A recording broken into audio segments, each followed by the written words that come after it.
This is the Retirement Key Podcast with Abe Abich, founder of Abich Financial Services. One of the questions, of course, a lot of us have is how we're going to generate the income that we need in retirement. And you may have asked yourself, can I live solely on investment income? In other words, you don't get into the principal. You just live off of what the principal that's invested generates for you. It turns out it actually brings up more questions, Abe. 1, what are the financial instruments you would use to create income? 2, do you have to resort to higher risk to generate that income? Would you have to save $1 or $2 million to be able to safely pull the income you need? So how do you answer this question? And more importantly, is it even a bad thing? Maybe we're looking at it the wrong way. Is it a bad thing to dip into our principal? Yeah, no, it's not. It's not. You know, what if legacy was not important to you, right? What if you have kids that are taken care of, they're doctors, they're attorneys, they're financially set? Or what if you have no kids? What if you have no beneficiaries, right? Right. And, you know, you don't care about passing a dollar on. You just want to spend the last penny down while you're alive. And you know what? If that's what you want to do, that's what you want to do. It's not right or wrong. Everyone's going to use their money to serve their needs and purposes and in their lifetime, and it's not right or wrong. Can you, in retirement, live solely on investment income? Well, yeah, you can, right? If you've got a big pile of money saved, I don't know, just throw out $5 million, you know, 3 or 4% on $5 million is $150,000 to $200,000 a year. For a lot of people, that's going to be plenty. For a lot of people, that's going to provide really good cash flow and income. So you could potentially just live on interest, right? And income from that big pile of money.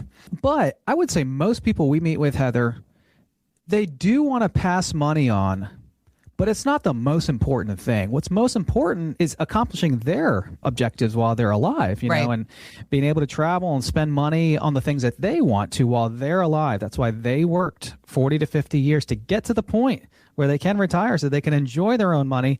Then for a lot of people, it's like, okay, well, I do want to take care of my kids and grandkids, and legacy is important, but it's not the most important thing. So they want a combination. But also, and then somewhere in between, I don't want to be a burden to my kids. Let me make sure don't want to be a burden. I want to do the things I want to do. Maybe if we have some left over, we can take care of the kids. But in the middle there, I don't want to be a burden to my kids and grandkids. That is true, but they also don't want to sacrifice their own lifestyle just to leave a tremendous amount of money to their loved ones. Do you have to take on higher risk to generate income retirement? Absolutely not. In fact, most people should be considering de-risking the portfolio at the point of retirement, because if you think about it, in your 20s, 30s, 40s, and 50s, you're typically taking on a lot of risk. You're young. You're a long ways away from retirement. You can weather negative 20 and negative 30% in the market because those are buying opportunities. You're buying on sale. You're dollar cost averaging into your 401k and IRAs as you save. And so typically, most of our clients, at least that we see, and most people that we see across the DC metro area don't need to take on any extra risk to accomplish great cash flow and steady, stable income. So hopefully that helps. And so we want to have this mindset shift and switch for a lot of people. A lot of people need to realize at the point of retirement, I got a bucket of money. I've got a pile of accounts, a collection of accounts. I need to consolidate. I need to make sense of all this. I need to bring it all together into a well thought out plan for the next season of my life. We call it a phase 2 plan. We just helped a couple in Aldie and South Riding, the Aldie South Riding area in Loudoun County, close to the Loudoun County, Fairfax County border there. There are 7 risk, that's 70-30 portfolio combination, 3 years away from retiring. They're right around 60. They have 15 different accounts between husband and wife. Wow. Several 401ks, pension lump sum opportunities, multiple brokerage accounts, several Roths, all kinds of stuff. 2 advisors, this is before they met us, with a pure growth focus and mostly in stocks and equities. Big reason why they got to $3.5 million. Got it. So there's a lot of good there, right? We have $3.5 million, but it's driving the wife crazy because although the husband's got it under control and he's got a spreadsheet of all the accounts and all the balances, and he kind of really has a good idea of what they have. Yeah. The wife is like, this is driving me crazy. I want a plan. Please dumb this down for me. Please keep this simple for me. Let's get it all under one roof. So that way we really know what's going on. It's the most efficient possible. So they really needed a plan. right? And they've done really well just accumulating and saving, but they needed to consolidate. Typically what comes with consolidation is more mental clarity, more financial clarity, more efficiency, oftentimes less cost, less overlap, right? Can you imagine 15 different accounts, how much overlap there is? Like, you might have Amazon in one account, your husband probably has it too. You might have Tesla and Netflix, and your husband probably does too. Yeah. Lots of overlap and inefficiency when you have that many accounts. And probably one of the biggest things I needed to change was that pure growth focus to growth and income. Well, if you stay 90% stocks, that's not a growth and income strategy. That is a growth strategy, right? Where you can deal with most of the ups and downs of the market. A 60-30, a 70-30, 60-40, 70-30, somewhere in those, somewhere along those lines is where you're going to be having a combination of growth and income and more of a balanced strategy going forward, where you have the growth, but you have the income too, because you need stability as you head into retirement. You need to reduce risk and reduce volatility. They put together a comprehensive retirement plan where the pile of accounts, that junk drawer that we talk about so often, became much more efficient by streamlining all of these things together. If you're listening right now and that sounds like you say, you know what, Abe, this sounds like me. Man, I know my husband and I, my wife and I, we have a lot of accounts and we're getting close. We're also just a few years away and we have an advisor or two, or we've done it on our own and just want to make sure we have the best plan going forward, a plan that's going to last us for the rest of our lives in the most efficient way. Pick up the phone right now. If you're 55 years old and older, if you've saved $500,000 or more for your retirement, we want to offer you the same comprehensive retirement plan complimentary. Abe, keeping on the conversation about our investments, if you listen to various talking heads in the financial news, you're likely to hear forecasts for more market volatility as we enter 2026. So what are some of the takeaways? This is Morningstar's Amy Arnott. I think it's important to remember that market volatility is part of life and something you have to live with as a long-term investor. I think it's always helpful to try not to get too distracted by day-to-day headlines and is the market up or down on a given day. I think if you can stay focused on your long-term goals, diversify your portfolio, and rebalance, those things are all going to help you in the long term. She talks about a lot of things that I hear you talk about, Abe, and she mentions diversification and rebalancing. How often are you doing that with your clients? And is January too soon to start? Not at all. Okay. Not at all. It's just about here. And, we meet with our clients typically 4 times a year minimum. And the door is always open for our clients between meetings to reach out as well. Sure. So when it comes to rebalancing, well, it all depends on the portfolio type, but we have some portfolios that in fact rebalance monthly. Oh, really? Well, that can create a lot of stability and tactical management, proactive, controlled management that's looking at these things often can be really, really beneficial. We're not talking about timing in the market.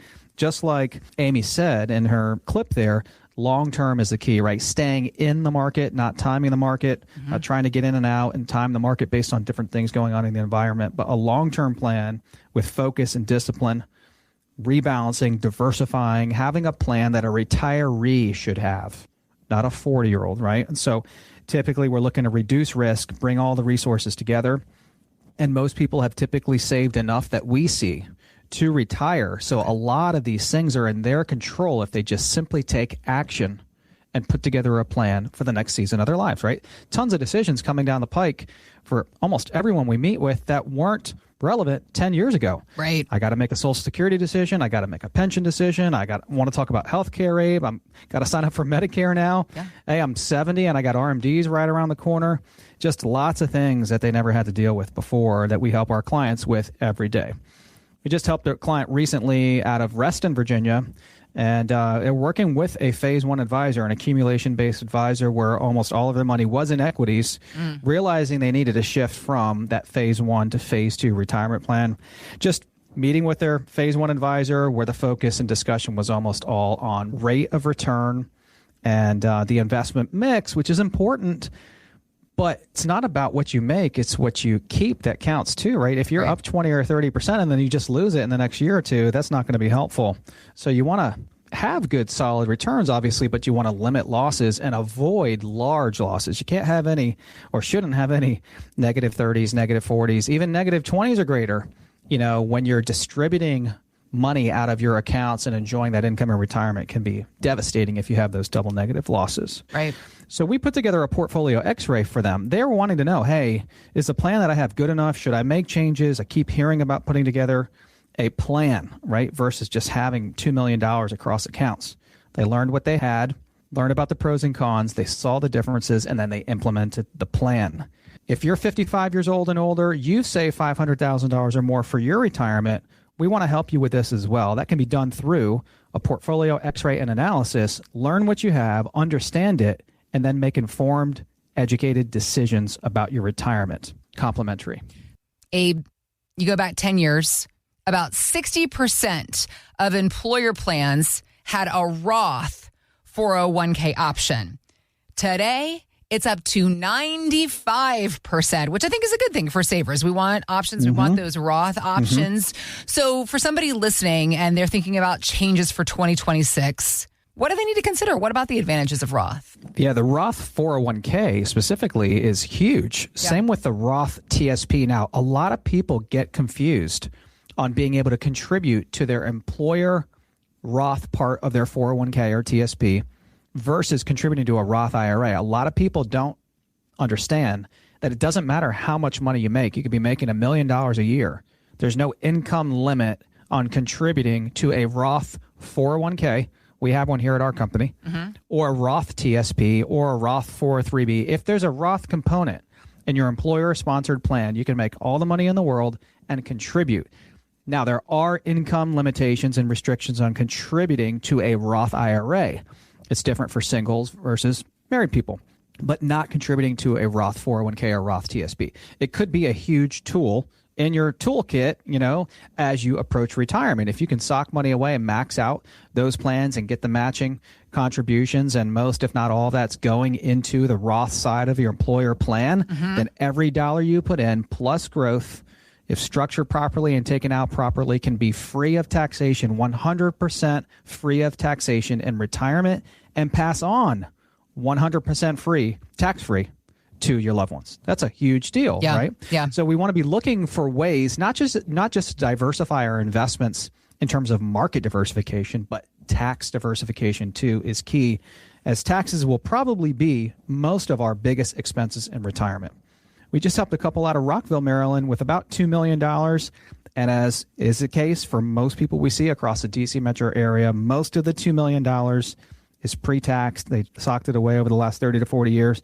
And they're realizing as they get closer and closer to retirement, man, it'd be nice to have more money in Roth that we can access tax-free over our lifetimes and pass on to our loved ones tax-free as well.